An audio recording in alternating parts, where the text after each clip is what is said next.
Hello, and welcome to the Argyle HR Leadership Forum, People Power, Human Strategies, Success. My name is Nick, and I'm going to be your host. I'm Nick with Argyle, and it's great to have everyone joining us today. I have some important information to share with you, and then we'll turn the floor over to our esteemed opening keynote speaker. First, we would like to take a moment to thank today's sponsors, Eightfold AI and GP. Our partners are committed to providing you with valuable content and a great overall experience.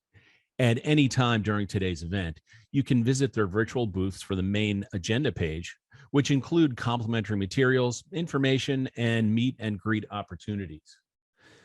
Thank you again to our sponsors, Eightfold AI and GP. We also welcome you to stay socially connected during today's event. For those of you who are active tweeters, please use the hashtag Argyle Digital and follow us on Twitter at Argyle Exec Forum. Also, be sure to follow Argyle on LinkedIn for special announcements. I would like to take a moment to touch on our content neutrality policy, which we have curated based on the feedback we have received over the years from our members. We have worked closely with our speaking faculty to ensure that you receive a set of balanced and neutral viewpoints during the session today. And we appreciate our member support of this policy. Finally, and most importantly, we want to hear from you. So during each session, we encourage you to submit your questions and comments in the Q&A box on your screen. And, finally, and most importantly, we want to hear from you.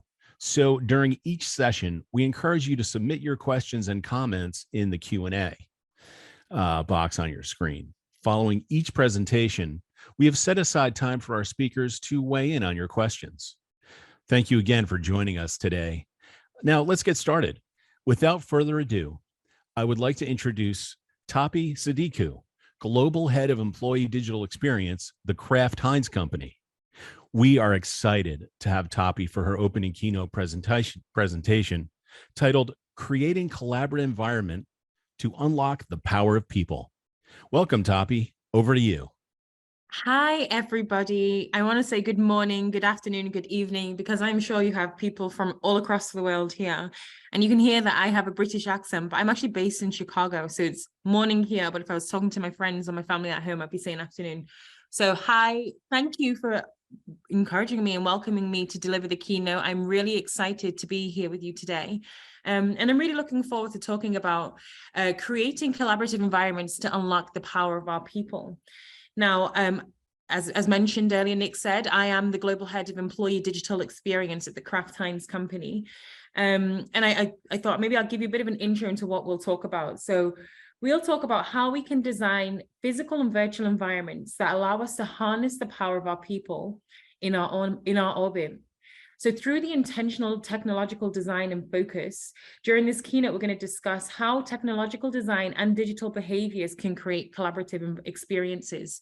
And I encourage you to ask any questions through the Q&A. Nick will raise anything to me. And I really want this to be as collaborative and two-way as possible. So let's get started. Kraft Heinz. And who is Kraft Heinz? Well, I'm sure you know, if you look at this picture here, we make beams, as you can see in the right-hand corner. We make Oscar Mayer's, ketchup, mayonnaise, and we're a CPG company. We have about 40,000 employees, and we have our employees split almost 50-50 between what we call our frontline workers, so people who work in our manufacturing plants, and then our office workers or our knowledge workers, those who maybe work in our head office or more in like the supportive functions to our frontline workers. So I think it's important, first of all, if you're talking about collaboration, oh gosh, does it let me click? Yeah, here we are.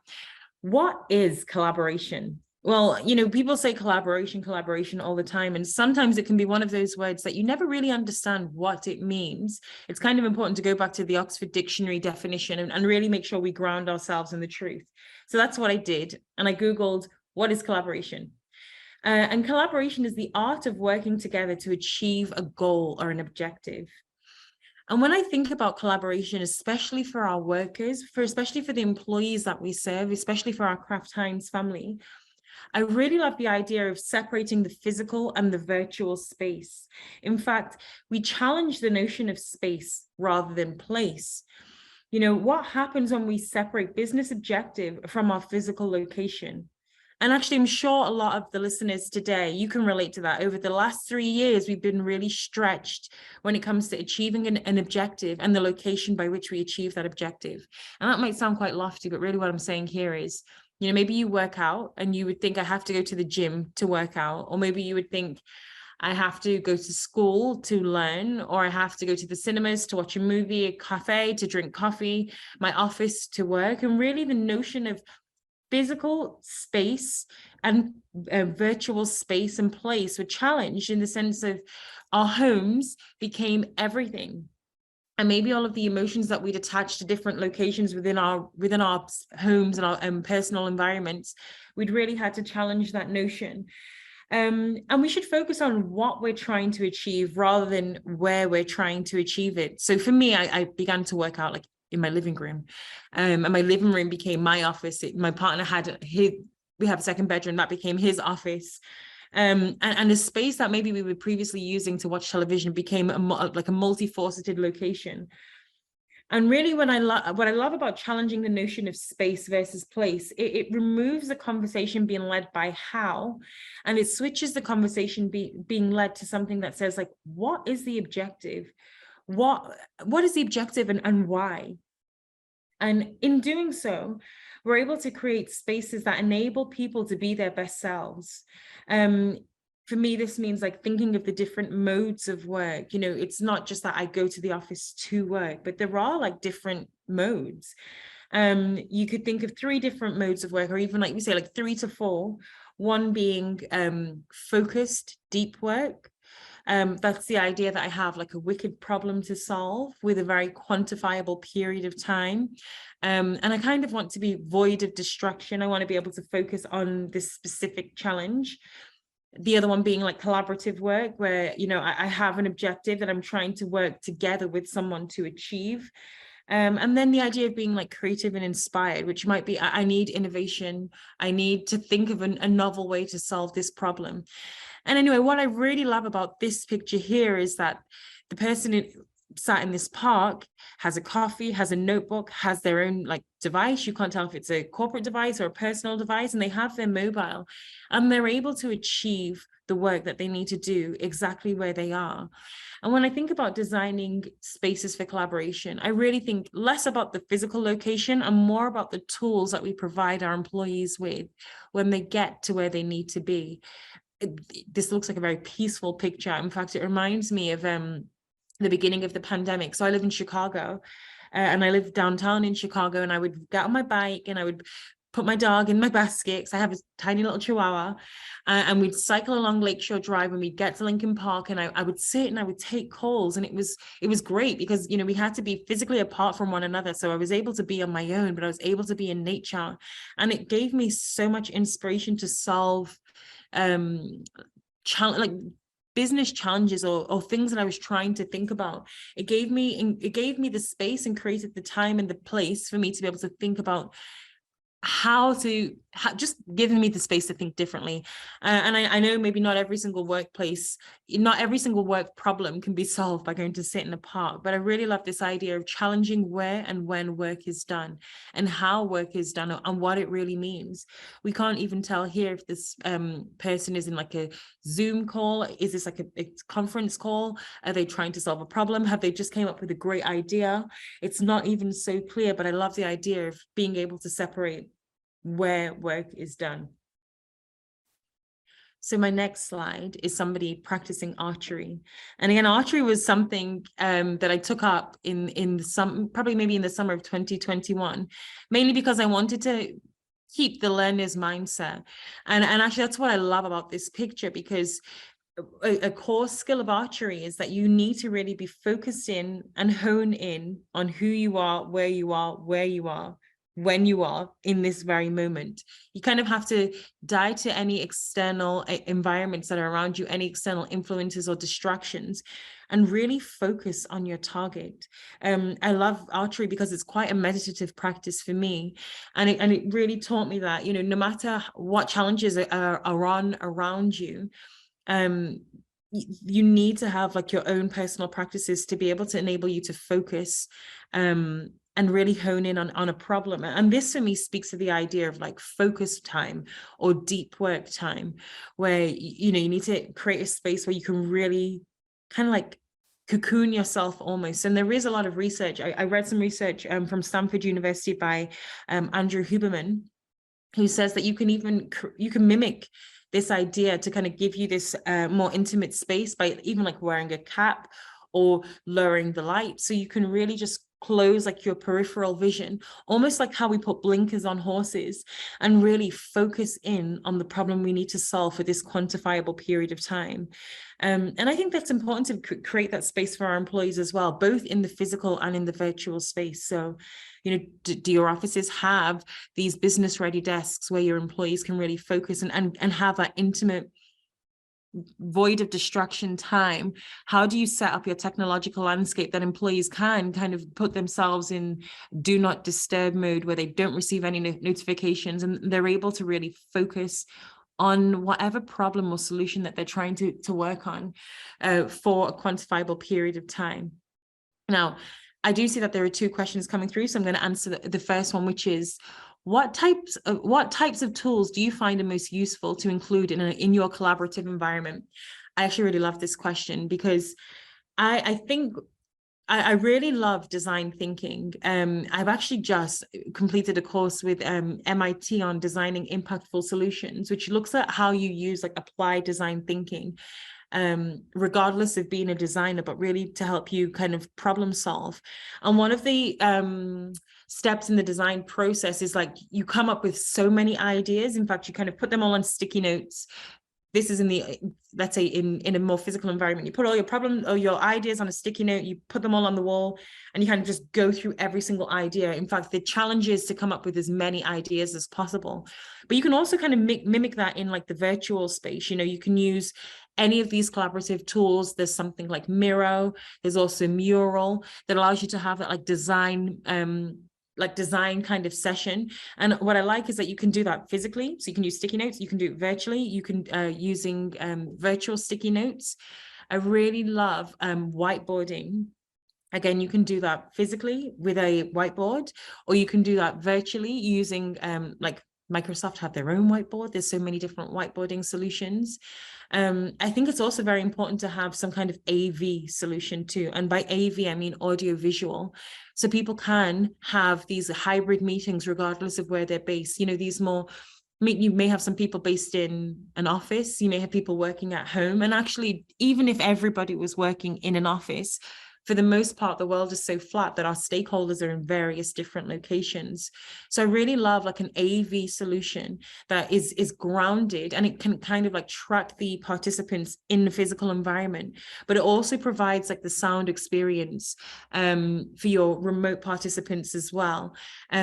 Kraft Heinz, we use Microsoft Teams, and I think Teams is excellent for that, but that's what we use in our environment. And I know that maybe other offices, they may use Zoom. We're in Zoom now. I also use Zoom. I think I'm more tech agnostic, but what I will say is it's important to respect the environment you're in and come up with a solution that works harmoniously in your environment. And by that, I mean, not every new shiny solution is the right path.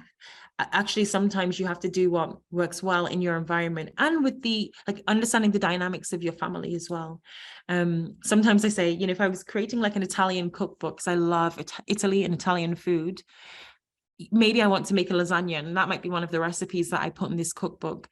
But your family may be lactose intolerant, so you may not want to use cheese, or you may be meat free.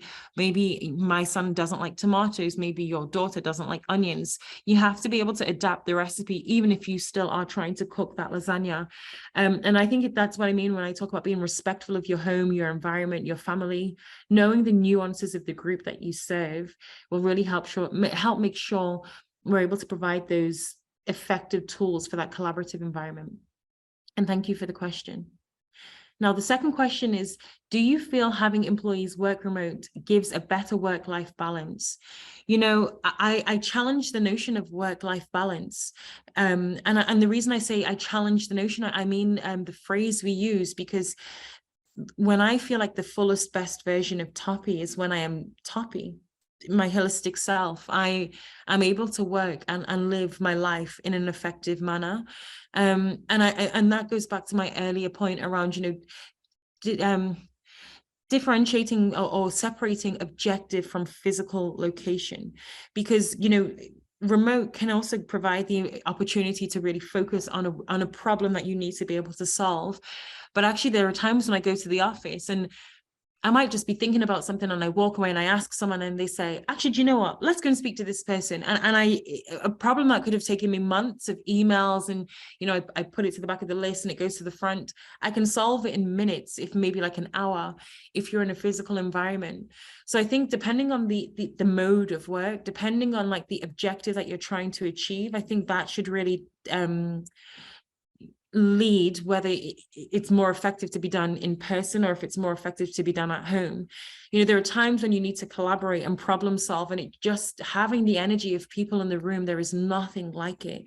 There's nothing like feeling the heat of working through a problem together as a group and feeling that physical energy. That there's a reason why we are kind of like pack animals in that way. So I think to answer that question, I would say I love the idea of like holistic life balance and really focusing on what we're trying to achieve regardless of the where. If we focus on the mode and the objective, the where makes sense. Even when we talk about collaboration, I do see that as a spectrum as well.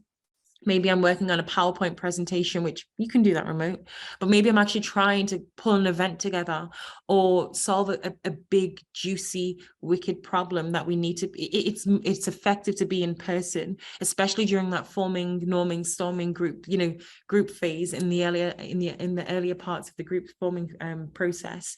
I do think it's also great to be in person as well. So thank you for that question. And I hope I hope my answer answers your question. So just to wrap up on this slide, I really, really do love this idea of like finding your own, and I'll call it meditative practice, but whatever it means to you, to kind of like find that balance within yourself that you are able to focus, zone out the world, and then also being able to provide those opportunities for our employees as well, both in the physical and in the virtual space. And a lot of that can be around behaviors as well. Now, my final slide, another practice that I brought in, I kind of began to lean into more during the pandemic was yoga. And now this is, there's what, 5 people here, 6 people doing headstands. You can see there's a coach in the far right-hand corner. I actually can't do a headstand just yet. I'm still working towards getting there. But what I love about yoga is that anybody can practice yoga, anybody from being a beginner to being someone who's more intermediate to being somebody who's advanced. And it meets you where you are. It kind of gives you the collective experience with others. We are united with other people, all practicing the same thing, and we're able to kind of like learn. You can look to your neighbor on the left or the right hand side, and maybe you just, you might say, okay, this person, they place their arm like this, and actually if I also place my arm like this, maybe that will work for me. Or this other person, they seem to be leaning further back, that might be something I can try. And what I really do enjoy is creating spaces where we're able to like learn from one another. You're not ridiculed or ashamed. There is that psychological safety to fail. What I love about yoga is you can fall and you don't really fall that far from the ground. You can't really do that much damage. In fact, it's kind of fun and it's kind of like play. And I think when you have an environment where there is that psychological safety, it does feel like fun and it really does feel like play. And if we layer on the technology here, well, I even begin to ask, what is the technology that allows people to connect with one another, that allows people to share their best practices, that allows people to learn from one another in a very organic in an organic way. You know, we've had almost now 3 years of new people joining our organizations. How do we, and I'll use the word like indoctrinate, but really welcome new people into our environments and teach them not just like our standard operating procedures, but really like how work is done. What is the culture? How do we enable people to feel safe and secure regardless of where they're based and create that sense of community? And by that, you know, technology for me is a means by which we deliver an objective. It's not actually the driving force. I think it's important to be really intentional around the design of technology and really understand like who are we designing for. And a great way to do that is like through you know, you can do qualitative or quantitative research. So for example, focus groups or surveys, but also even ethnographical research where we go and we look at an environment and we look at how our employees work and we look at some of the shortcuts that they've created, maybe because of some of the bottlenecks or barriers that our environment has, that they may not even be aware of anymore. And how do we really design around those? And really, that's what I love about the principles of design thinking. You know, we understand, we observe, define, ideate, prototype, test, and then implement. But it doesn't actually happen in that linear fashion. In fact, we spend a lot of time really trying to understand the problem, really leaning into that problem solving, that root cause analysis, observing, defining, and then we ideate and we prototype. And we can keep going back between ideate and prototype until we really understand the problem we're trying to solve.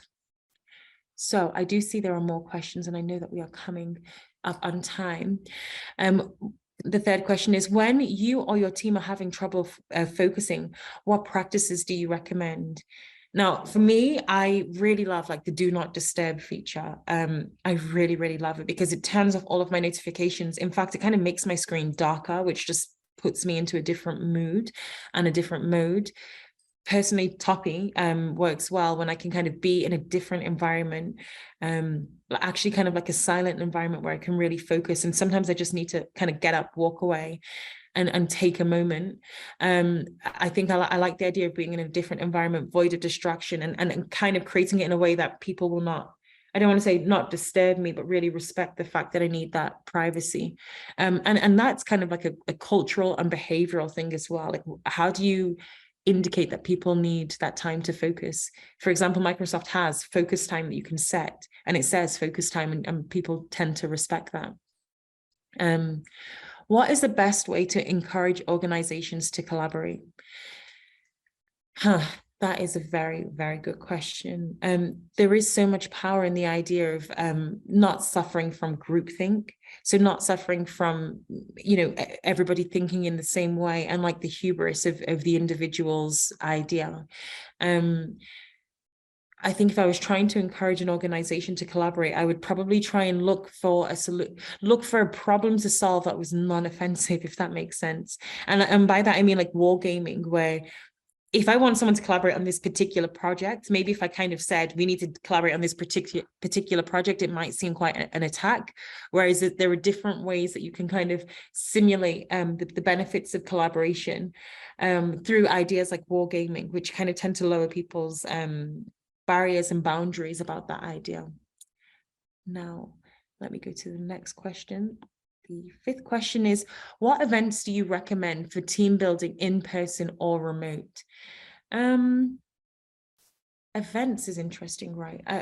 So we did something at Craft Heinz where we did cooking with our exec team, and actually it was really fun. I loved it. It was when everybody was remote, and we would have different members of our exec. They would cook meals for their family using some of the Craft Heinz products, and it was just so fun to see, you know, senior people within the organization in a different light, in a more human light, in a more personal and intimate environment. And it felt so collective. It was fun. I felt like we all laughed together. And those types of things where we really look to lower the barriers between different people and make people more human. That's always been more effective, in my opinion, when it comes to team building. Okay. And we are at the final question. So, how do you get the buy-in needed to create a collaborative environment? And how do you track, prove the results? And actually, you know what? I love this question because I didn't even summarize that very clearly just yet. What has been successful in my practice? You know, we have almost 40,000 employees. Running proof of concepts with different enthusiastic groups has always been successful for me. And that might be a group of about 50 to 100 people, just to check, does this intervention actually work? You know, when we do a proof of concept, it's low value, it's low risk, it's actually also low cost. And it helps to kind of build that momentum. You build those influences, you build that followership, you build those ambassadors in the environment who will kind of go and lobby on your behalf. So really, like, you using the idea of proof of concepts, running these tests and interventions with small groups. And that might be, if we say meetings end 5 minutes earlier, you can run that intervention with a small group and get some qualitative and quantitative feedback from them.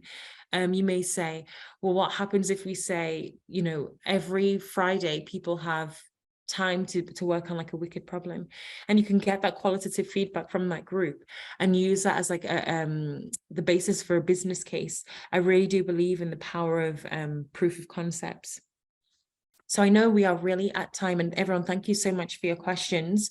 In wrapping up, I do want to just summarize 3 key takeaways. Actually, there are 4. One is focus on who you're designing for. Let the what and how flow from there. Second is respecting your environment, as a good doctor would do. Don't let rip and replace be the first thing we run to. Let it be the last resort. And don't be afraid to, if you do have to take something out, don't be afraid to do so, but let it really be the last resort. And focus on iterative and ideative, the iterative and ideative side of agile, allowing yourself the space and grace to fail. And actually, then the 4th thing I would actually say is extend grace to yourself and to others, because we are all trying to figure it out. Nobody has lived today before today. So really giving yourself the grace for yourself and the grace for others is always like paid benefits and dividends for me. So everybody, thank you so much for your time.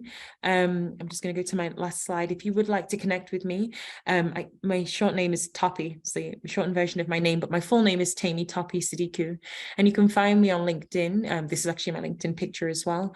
So if you'd like to connect and continue the conversation, I'm very happy to do so. Otherwise, I wish you a wonderful rest of the conference, and I wish you all a wonderful, happy, and healthy holiday. Thank you. Thank you again, Toppy. That was an excellent keynote. I also want to thank everyone else for joining us today. This session, along with all of today's content, will be available on demand following the event. Thanks so much.